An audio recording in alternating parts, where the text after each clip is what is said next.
გუშინ გამთენიისას ემას დაურეკავ. მაინტერესებდა როგორ იყო. ცუდათო მითხრა. გული მეტკინა. ეხლა ვმუშაობ და ვერ მოვახერხებდა ხვალე. ისევ მოგიკითხავ მეთქი. ტელეფონი რომ გავთიშე მივხვდი რომ არ ვიცოდი ხვალინდელი დღე როგორი იქნებოდა. ამიტომ შესვენებაზე გავიქეცი. ყვავილებით ხელში და ვესტუმრე ამას. იცით რა მითხრა?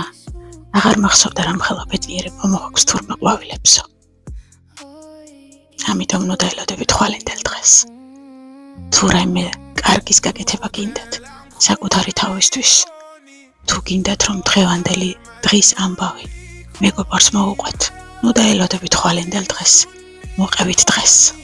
დაურეკეთ მას. გაიხარეთ. გაახარეთ საკუთარი თავი. ბედნიერება მოუტანეთ სხვას. დაურეკეთ შვილებს, დედას, მამას. უთხარით რომ ძალიან გიყვართ. ათესავებს. ხანდახან რაღაცეებს ვდებთ ხვალინდელი დღისთვის.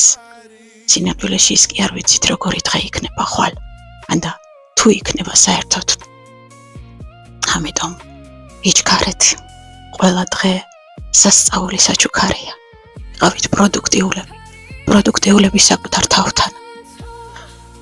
გაახარეთ ადამიანები და საღამოს სარკიში რომ ჩაიხედავთ აღმოაჩენთ რომ სხვის სიხარულს თქვენთვისაც რამხელა ბედნიერება მოაქვს. დაუხატეთ ერთმანეთს სიყვარულის ეცაზე და სასწაული შეგრძნებით დაგეძინებათ.